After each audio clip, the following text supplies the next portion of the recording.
Hi வணக்கம் மக்களே. இன்றைக்கி நம்ம ட்ரெண்டு மற்றபடி ட்ரேடிங் அதெல்லாம் பேச போகிறதில்ல. சைக்காலஜி. காலையில் ஒரு கேண்டில் விழுந்துச்சு. உடனே மனசு சொன்னிச்சு, ஆஹா 24,600 ஹெவியான ஓப்பன் இன்ட்ரெஸ்ட்டு காலையிலேருந்து இருக்குது. அதனால் நம்ம செல் சைடு போகலாம் அப்படின்னு மனசு சொல்லுது. சரி அப்படின்னு சொல்லிட்டு ஸ்கேல்பிங்கில் போயிருக்கலாம். ஆனால் மனசு என்ன படுத்துது அப்படின்னு. ஆனால் என்ன சொல்லுது அப்படின்னா, புத்தி என்ன சொல்லுது அப்படின்னா, உடனே காலையில் 9:15 ட்ரேட் எடுக்கக்கூடாதுடா, ஒரு ஒரு ஒரு ஒரு மணி நேரம் வெயிட் பண்ணி பார்ப்போம் அப்படின்னு சொல்லி ஒரு 9:45 இந்த இடத்துல வரும்போது, நல்ல கன்ஃபார்ம் ஆயிடுச்சு. இங்கே ஒரு டோஜி, இது ஒரு டோஜி, இது ஒரு செல்லிங் ப்ரெஷர் டோஜி, அதுக்கடுத்து இங்கே ஒரு செல்லிங் ப்ரெஷர் டோஜி. சரி, புட் ஆப்ஷன் எடுத்துருவோம் அப்படின்னு சொல்லிட்டு புட் ஆப்ஷனை எடுத்துருந்தோம் அப்படின்னோம்னா அடுத்த 5 நிமிஷம் கேண்டிலில் சங்க ஊதிடும். இது எல்லா ட்ரேடருக்கும் நடக்கும். சரி, ரைட்டு. நம்ம இப்போ இது பிரேக் பண்ணால் தான் நம்ம புதுசாக ட்ரேட் எடுப்போம் அப்படின்னு புத்தி சொல்லும். மனசு என்ன சொல்ல பண்ணோம்னா, ஏன் இதுலேருந்து இது வரைக்கும் போகிறத நம்ம ஏன் கேட்ச் பண்ணக்கூடாது, அதனால உடனே ஒரு கால் ஆப்ஷனை ஒன்றும் பை பண்ணுவோம் அப்படின்னு சொல்லிட்டு பை பண்ணி இந்த இடத்துல கான்சல்டேட் ஆனோடனே மனசு என்ன சொல்லும், மனசு இல்லை புத்தியே என்ன சொல்லுவோம் அப்படின்னா, இது ரெண்டும் ஒரு மாதிரி பேர்சிங் மாதிரி விழுந்துடுச்சு, டோஜி விழுந்துடுச்சு, டோஜிக்கு கீழே நம்ம ஸ்டாப் லாஸ் வைப்போம் அப்படின்னு இந்த இடத்துல ஸ்டாப் லாஸ் வைக்கும் புத்தி. மனசு என்ன சொல்லும் அப்படின்னா, நல்லா கண்டிப்பாக இன்றைக்கி மார்க்கெட்டு மேலே தான் போகும் அப்படின்னு மனசு நம்பும். புத்தி சொல்லும், இல்லை ஓவராலாக செல்லிங் ப்ரெஷர் இருக்குது, அதனால் கொஞ்சம் எச்சரிக்கையாக தான் ட்ரேட் எடுக்கணும். ஸோ நம்ம ஏதாவது ஒரு இதையாவது நம்ம ஃபாலோ பண்ணுவோம். Right, okay. இது 24,400 நிறைய ஓப்பன் இன்ட்ரெஸ்ட் புட் சைடு இருக்குது, அதனால் இது ஒரு சப்போர்ட்டு. இதில் நிறையா கால் சைடில் நிறையா ஓப்பன் இன்ட்ரெஸ்ட் இருக்கிறதுனால இது ஒரு ரெசிஸ்டன்ஸு அப்படின்னு புத்தி சொல்லும்.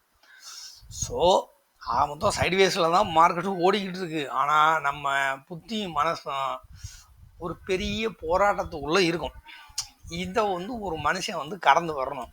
ஸோ ப்ராப்பர் கன்ஃபர்மேஷன் கிடச்ச பின்னாடி தான் ட்ரேட் எடுக்கணும். இப்போ புத்தி சொல்லி இந்த இடத்துல ஒரு ட்ரேட் எடுத்தால், இதுதான் இந்த சப்போர்ட்டில் ஸ்டாப் லாஸ் வச்சுட்டு கண்டிப்பாக இதிலிருந்து இவ்வளோ பாயிண்ட் பிடிச்சிருக்கலாம்.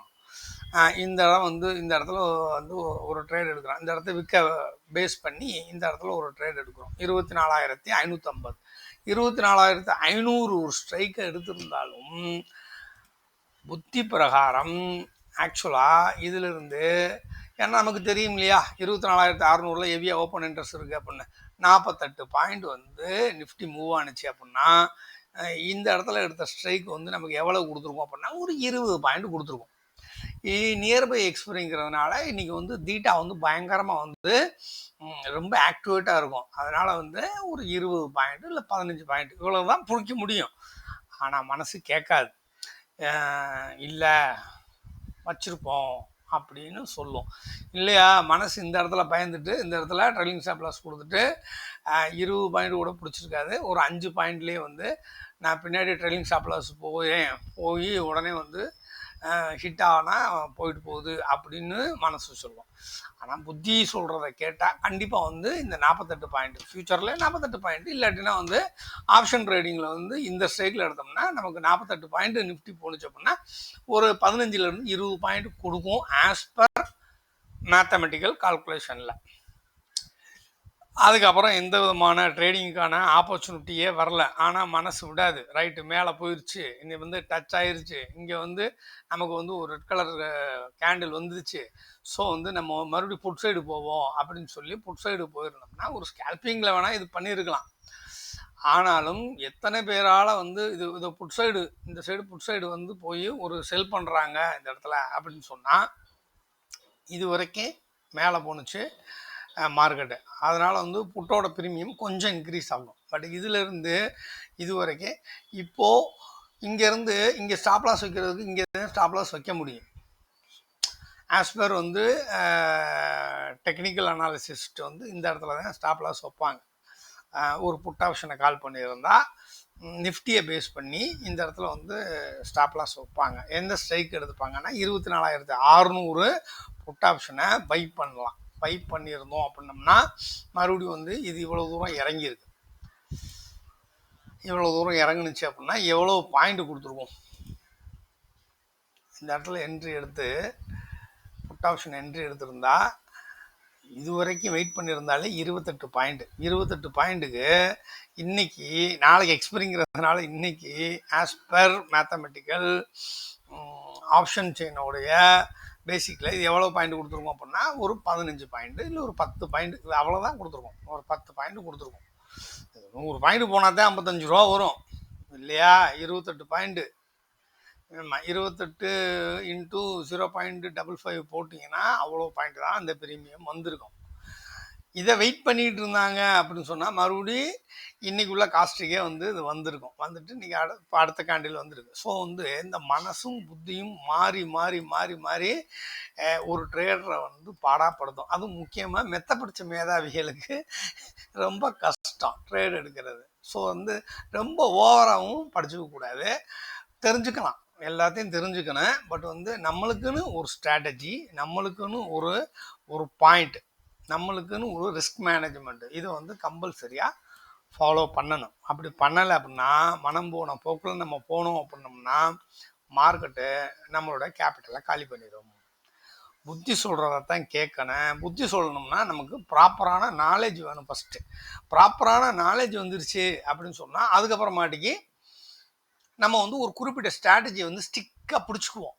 ரைட்டு, இப்போ வந்து இப்போ என்னோட பேசிக்கில் இப்போ இது ஒரு நல்ல கேண்டில், இது வந்து இன்னும் பிரேக் ஆகலை, இதுக்கு அடுத்த கேண்டில் வந்து மேலே போயிடுச்சு. ஸோ இந்த இடத்துல வந்து ஒரு 3 டைப் ஆஃப் கேண்டில்ஸ் வந்து நல்லா ஜென்ரேட் ஆகிருக்கு. அதனால் வந்து இது வந்து மார்க்கெட் வந்து இன்னும் கொஞ்சம் மேலே போகும், இதை வந்து பிரேக் பண்ணுனா தான் மேலே போகும் அப்படின்னு புத்திபூர்வமாக அனலைஸ் பண்ணணும். ஏன்னா 24,600ங்கிறது வந்து ஹெவியாக ஓப்பன் இன்ட்ரெஸ்ட்டு இருக்குது.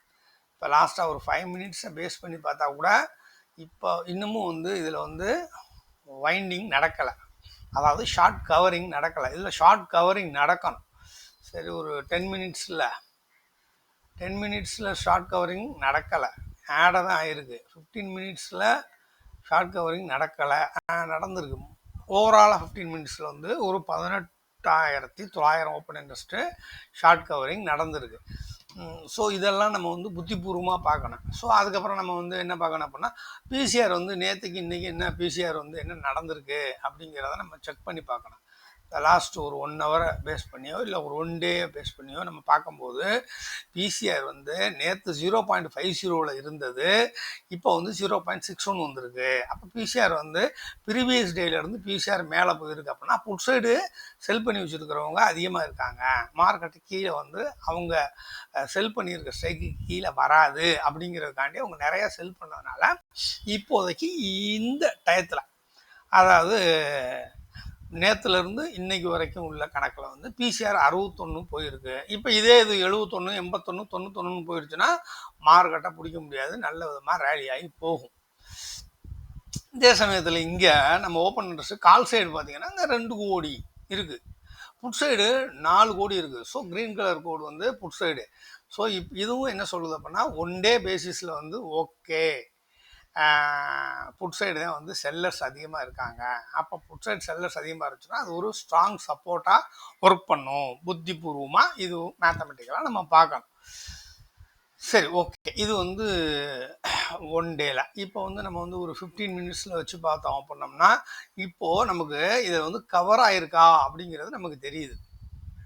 கால் சைடு வந்து ஒரு 10 லட்சம் வந்து ஓப்பன் இன்ட்ரெஸ்ட் வந்து ஷார்ட் பண்ணவங்க குறைச்சிருக்காங்க. எந்த ஸ்ட்ரைக்குன்னு நமக்கு தெரியாது. நம்மளுடைய பாயிண்ட் வந்து 24,600 பிரேக் ஆகணும். 600 வந்து கேண்டில் பிரேக் பண்ணி புதுசாக வைக்கும்போது 24,600 ஸ்ட்ரைக் ப்ரைஸில் இருக்க ஓப்பன் இன்ட்ரெஸ்ட்டு இது வந்து நல்லா அன்வைண்டிங் ஆகணும். இது வந்து இன்க்ரீஸ் ஆகணும். புட் ஆப்ஷன் வந்து இன்க்ரீஸ் ஆகணும். அதாவது புட்டை செல் பண்ணுறவங்க இங்கே இன்க்ரீஸ் ஆகணும். இதுதான் வந்து லாஜிக். பட் இப்போதைக்கு இப்போ இருக்கிற கண்டிஷன்ஸ் வந்து ஓகே அப்படின்னு நம்ம வந்து ஃபிக்ஸ் பண்ணி வச்சுக்கலாம். Open interest, change in open interest வந்து இப்போ என்ன சொல்லுது, 15 நிமிஷத்துக்கு 15 நிமிஷத்துக்கு வந்து கால் சைடு தான் இன்னமும் அதிகமாக இருக்குது. புட் சைடு தான் வந்து அன்வைண்டிங் ஆகிருக்கு. இங்கே புட் சைடு அன்வைண்டிங் ஆகிட்டுருக்கு. இப்போ 11:45 கணக்கில் இங்கே வந்து 26,000 ஓப்பன் இன்ட்ரெஸ்ட் இன்க்ரீஸ் ஆகிருக்கு. ஸோ அப்போ அநேகமாக வந்து நியர்பை ஸ்ட்ரைக்கில் வந்து ஸ்ட்ராங் ஓப்பன் இன்ட்ரெஸ்ட் இருக்குது. 26,600 வந்து பிரேக் பண்ணி க்ளோஸ் வைக்கணும். இது அன்வைண்டிங் ஆகணும். இது புத்திபூர்வமாக இருக்கு, நம்ம அனலைஸ் பண்ணக்கூடிய ஒரு விஷயம். ஸோ அநேக விஷயங்கள் பார்க்கணும் அப்படிங்கிறதுனால நம்ம என்ன பண்ணுறோம் அப்படின்னோம்னா, ஓவராலாக நிஃப்டிக்கு வந்து கான்ட்ரிபியூஷன் பண்ணுறது எவ்வளோ ஸ்டாக் கான்ட்ரிபியூஷன் பண்ணிகிட்டு இருக்கு இப்போதைக்கு அப்படின்னு பார்த்தோம்னா 1 2 3 4 5 1 2 3 4 5 5க்கு 5 5 வந்து க்ரீனாகவும் 5 வந்து ரெட்டாகவும் இருக்குது. ஓவராலாக வந்து எவ்வளவு வந்து இருக்குது? 29-19 இருக்குது. இது 35-15 அப்படின்னாலும் வரணும். அப்போ தான் மார்க்கெட் சஸ்டெயின் ஆகும். இல்லாட்டினா மார்க்கெட் சஸ்டெயின் ஆகாது. இதில் வந்து பேங்கிங் செக்டாரில் வந்து ஹெச்டிஎஃப்சி மட்டும்தான் வந்து கான்ட்ரிபியூஷன் கொடுத்துருக்கு. கிட்டத்தட்ட 14. இது 14 பாயிண்ட்னா இன்றைக்கி நிஃப்டிக்கு வந்து 22 பாயிண்ட் வந்து இந்த ஹெச்டிஎஃப்சியே கொடுத்துருக்கோம். ஆமாம், ரிலையன்ஸ் அதே மாதிரி 6. இது வந்து நம்ம வந்து இதில் போய் நம்ம வந்து பார்த்தோம்னா இண்டெக்ஸ் மூவர்ஸில் போய் பார்த்தோம்னா நம்மளுக்கு தெரியும். ஹெச்டிஎஃப்சி மட்டும் நிஃப்டிக்கு கொடுத்துருக்க பாயிண்ட்டு 23 பாயிண்ட்டு, பாரதி ஏர்டெல் 18. ஆனால் இது வந்து பெரிய கான்ட்ரிபியூட் பண்ணுற ஸ்டாக் இல்லை. ரிலையன்ஸு 7 ரூபா தான் கொடுத்துருக்கு, இன்ஃபி கொடுத்துருக்கு. ஸோ இதில் வந்து கோடாக்கு 1.5 பாயிண்ட் கொடுத்துருக்கு, இண்டஸ்இண்டு, டெக்கம். ஸோ வந்து இன்றைக்கி வந்து டிசிஎஸ் வந்து நமக்கு வந்து கான்ட்ரிபியூஷன் பண்ணலை. டிசிஎஸ் கான்ட்ரிபியூஷன் பண்ணணும், எல்டி கான்ட்ரிபியூஷன் பண்ணணும். அப்படின்னா ஓகே, நிஃப்டி பேங்க் நிஃப்டியை கவலைப்படாமல் நிஃப்டி வந்து சல்லுன்னு மேலே போகிறதுக்கு வாய்ப்பு இருக்குது. இல்லாட்டினா இந்த மாதிரி தான் மாவு அரைச்சிக்கிட்டே இருக்கும். ஸோ இதில் ஏதாவது ஒரு சைடு வந்து நமக்கு பிரேக் அவுட் நடக்கணும். எங்கிட்ட இதுக்கு மேலே க்ளோஸ் புதுசாக வைக்கணும். வச்சா அதுக்கப்புறம் நம்ம ஒரு ரீட்ரேஸ்மெண்ட் லெவல் பார்க்கலாம். அதுக்கப்புறம் அடுத்து இதுதான் 24,800 தான். ஆமாம், அதே மாதிரி இதை பிரேக் பண்ணி கீழே வந்துச்சு அப்படின்னா அப்புறமாட்டிக்கு கதம் தான். ஸோ இதெல்லாம் புத்திபூர்வமான உள்ள விஷயம். ஆனால் கேண்டில்ஸ் என்ன பண்ணும் அப்படின்னா, நம்ம மனசை வந்து பயங்கரமாக ஆப்ரேட் பண்ணும். உடனே இந்த 2 கேண்டில் விழுந்த உடனே போய் உடனே புட் ஆப்ஷனை உடனே வாங்குவோம் அப்படின்னு சொல்லுவோம், இல்லை கால் ஆப்ஷனை செல் பண்ணுவோம் அப்படின்னு சொல்லுவோம். நியர்பை எக்ஸ்பைரியில் இருக்கிறதுனால கால் ஆப்ஷனை செல் பண்ணால் கூட வந்து ஒன்றும் பெருசாக ப்ரீமியம் வந்து ஏறிடாது. புட் ஆப்ஷன்லையும் ப்ரீமியம் வந்து ஒன்றும் பெருசாக ஏறிடாது. அதுவும் நியர்பை ஸ்ட்ரைக்கில் வந்து எப்போவுமே வந்து ஓப்பன் இன்ட்ரெஸ்ட் அதிகமாக இருந்துச்சுன்னா 2 சைடுமே ப்ரீமியம் வந்து மெல்ட் ஆகும். அப்படிங்கிற இந்த லாஜிக்கையும் நம்ம புரிஞ்சுக்கோம். ஸோ வந்து மனசா புத்தியா அப்படிங்கிறத இதில் நம்ம கணக்கில் எடுத்துக்கிட்டோம் பண்ணோம்னா, நமக்கு பிடிச்சிருக்கு பிடிக்கல, இந்த கேண்டில் நல்லா இருக்குது, இந்த கேண்டில் நல்லா இல்லை அப்படின்லாம் அதில் சொல்ல முடியாது. இவங்க என்ன பண்ணுறாங்க, எஃப்ஐ என்ன பண்ணுறாங்க, இதெல்லாம் பேஸ் பண்ணி கணக்கு பண்ணி தான் மார்க்கெட்டு மூவ்மெண்ட்டு நடக்கும். இப்போ எத்தனை மணிக்கு எஃப்ஐ வராங்கன்னு தெரில. இப்போ 11 மணிக்கு 11:35 11:45 வந்து கேண்டில்ஸ் வந்து பார்க்குறதுக்கு நல்லா இல்லை. ஓகே, இப்போ ஸ்கேல்பிங் இதில் நம்ம பண்ணியிருக்கோம் அப்படின்னு வச்சுக்குவோம். இப்போ நானே ஸ்கேல்பிங் பண்ணுறது தான். ஸ்கேல்பிங் பண்ணியிருந்தா இது வந்து நம்மளுக்கு ஏதாவது இன்றைக்கி வந்து ஏதாவது பெனிஃபிட் கொடுத்துருக்குமா அப்படிங்கிறத நம்ம பார்ப்போமா.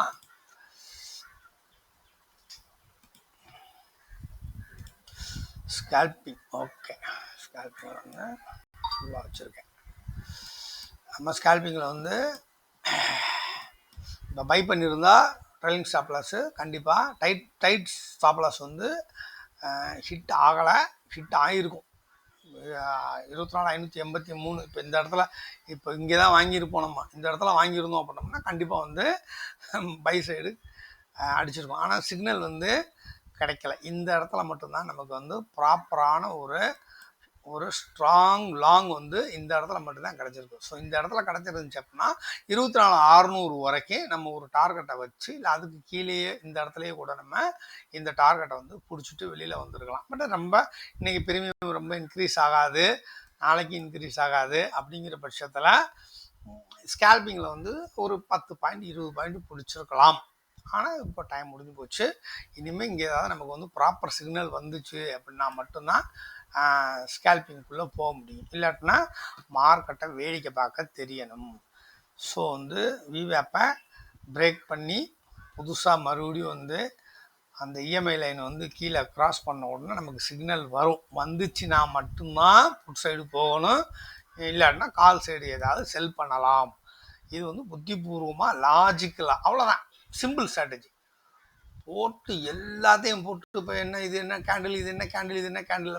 கேண்டில்ஸ்லாம் வந்து ஒரு பெரிய டைம் ஃப்ரேமில் மட்டும்தான் வந்து கேண்டில்ஸை வந்து நம்ம பார்க்கணும். அது வரைக்கும் வந்து பெரிய இதெல்லாம் வந்து நம்ம பார்க்க முடியாது. கேண்டில்ஸ் வந்து ஒரு 1 hour கேண்டிலில் கேண்டில்ஸ் வந்து என்ன சொல்லுது அப்படின்னு நம்ம பார்ப்போமா. மனசு சொல்லும் எல்லாத்தையும் செக் பண்ணணும் அப்படின்னு சொல்லும், புத்தியும் எல்லாத்தையும் செக் பண்ணுன்னு சொல்லும். எல்லாம் செக் பண்ணி கன்ஃபர்மேஷன் வர வரைக்கும் நம்மளால பொறுமையாக இருக்க முடியுதா அப்படிங்கிறது தான் இங்கே ட்ரேடிங்கில் உள்ள கேள்வி. இல்லாட்டினா ட்ரேடிங்கில் ஜெயிக்கிறது ரொம்ப கஷ்டம். கேண்டில் டைப் 1 hour கேண்டில் டைப்பை என்ன சொல்லியிருக்கு, இப்போ ரன்னிங் கேண்டிலில் கணக்கில் எடுத்துக்க வேணாம், விட்டுருங்க. பட் இது டோஜி தான். என்ன டைப் ஆஃப் டோஜினா ஆக்சுவலாக டோஜி தான். டோஜிக்கு மேலே ஒன்று க்ளோஸ் வைக்கணும், இல்லை டோஜிக்கு கீழே க்ளோஸ் வைக்கணும். So indecision 2. பட்டு இங்கே நேற்று 3.15க்கு ஒரு புல்லிஷ் கராமி வந்து நேற்று வந்து நம்மளுக்கு வந்து ஜென்ரேட் ஆகிருக்கு 3.15. ஆமாம் 3.15. ஏன்னா 1 மணி நேரம்ங்கிறது வந்து 3.15 தான் நம்ம வந்து 1 மணி நேரத்தில் வச்சு பார்க்க முடியும். இதிலே முடிஞ்சிருச்சு, புல்லிஷ் கராமியில் தான் முடிஞ்சிருக்கு. நேற்று யாராவது பொசிஷன் வச்சுருந்தாங்கன்னா இன்றைக்கி கேப் அப் ஆகி இந்த 24,600 பிரேக் பண்ணும்போது ஒரு நல்ல ப்ராஃபிட்டில் வந்து ஃபியூச்சர்லேயோ இல்லை ஒரு கால் ஆப்ஷன்லேயோ ஏதோ ஒரு ப்ராஃபிட்டை வந்து கண்டிப்பாக புக் பண்ணியிருப்பாங்க. ஸோ இதையும் நம்ம பார்க்கணும், லாங் டைம் ஃப்ரேமில் பார்க்கணும். இன்றைக்கி 1 டே என்ன கணக்கு சொல்லுது, 1 டே வந்து நாளைக்கு எக்ஸ்பைரி இல்லையா, அதனால் வந்து இந்த இடத்துல இது வந்து ஒரு புல்லிஷ் கராமியாக காட்டுது. அதே சமயம் இது ஒரு ஸ்பின்னிங் டாப்பாகவும் எடுத்துக்கலாம். 1 hour ஸ்கேல்பிங்கில் வந்து சிக்னலை வந்து நம்ம நம்ப முடியாது, அதனால் வந்து அதை டிசேபிள் பண்ணிடுவோம். ஸோ வந்து இது வந்து ஒரு பெரிய பேரிஷ் என்கல்ஃபிங்கு. இது வந்து அதுக்கு முந்தின ஹேண்டில் வந்து ஹேமரு. இந்த மாதிரி சைடுவேஸில் வந்து கேண்டில்ஸ் இந்த மாதிரி ஜென்ரேட் ஆனிச்சு அப்படின்னா நம்ம இந்த கேண்டில் டைப்பெல்லாம் நம்ப முடியாது. ஒன்று இந்த இடத்துல இப்போ இந்த ஸ்பின்னிங் டாப் வந்து இந்த இடத்துல இருந்துச்சு அப்படின்னா ஹெவியான ஃபால் வந்திருக்கலாம் அப்படின்னு சொல்லலாம். இப்போ வந்து இதெல்லாம் ஒரு கணக்கே எடுத்துக்கல, ஆக்சுவலாக ஒரு இன்வெர்டட் ஹேமரு. பட் வந்து என்னோட லாஜிக் வந்து இது ஒரு கணக்கில் எடுத்துக்கல. ஒரு கேப் டவுன் ஆகி இந்த அளவுக்கு வந்து மறுபடியும் கீழே வந்திருக்கு. ஸோ வந்து கேண்டில்ஸ் பார்க்குறதும் வந்து ஒரு டே கேண்டில், ஒரு 1 hour கேண்டிலில் க்ளோசிங்க்கு அப்புறம் தான் இதை நம்ம முடிவு எடுக்கணும். அது வரைக்கும் முடிவு எடுக்க முடியாது. புல்லிஷ் கராமியாக இருக்குது, ஸ்பின்னிங் டாப்பாக இருக்குது. நீங்கள் முடிகிறதுக்குள்ளே இது வந்து எஸ்டர்டே லோவை கூட க்ளோஸ் பண்ணலாம், இல்லை இதிலிருந்து இது வரைக்கும் கூட ரீடெஸ்ட் ஆகி இது வரைக்கும் போகிறது கூட வாய்ப்பு இருக்குது. ஒரு ஒரு புல்லிஷ் கேண்டலாக மாறுறதுக்கு வாய்ப்பு இருக்குது. இப்போ வெள்ளிக்கிழமை வேறு வந்து ஆர்பிஐயில் வந்து இது ரிசல்ட் வருது, ரேட் கட் பண்ணுவாங்களா அப்படின்னா அந்த மாதிரி ஈவெண்ட்ஸையும் நம்ம பார்க்கணும். குளோபல் லெவலில் வேறு எதுவும் டென்ஷன் இருக்கா என்ன ஏது அப்படிங்கிறதையும் நம்ம வந்து பார்க்கணும். ஸோ வந்து எப்போவுமே வந்து மார்க்கெட்டை பொறுத்த வரைக்கும் மார்க்கெட்டை பார்க்கணும். நம்ம வந்து என்ன நினைக்கிறோம் அப்படிங்கிறது முக்கியம் இல்லை, நம்ம என்ன சிந்திக்கிறோம், என்ன லாஜிக்கை கையில் எடுத்துருக்கோம் அப்படிங்கிறது தான் ரொம்ப முக்கியம். ஸோ வந்து இந்த போஸ்ட் வந்து முழுக்க வந்து மனசுக்கும் புத்திக்கும் நடக்கிற போராட்டத்தில் ஒரு ட்ரேடர் எப்படி பலிகடாவான், அவனுடைய ஓவர் எக்ஸ்பெக்டேஷன் இருந்துச்சுன்னா இழப்பு அதிகமாக இருக்கும், எக்ஸ்பெக்டேஷன் ரொம்ப கம்மியாக இருந்துச்சு அப்படின்னா இழப்பு கம்மியாக இருக்கும் அப்படிங்கிறது தான் இந்த போஸ்டோடைய சாராம்சம். ஓகே, நன்றி மக்களே.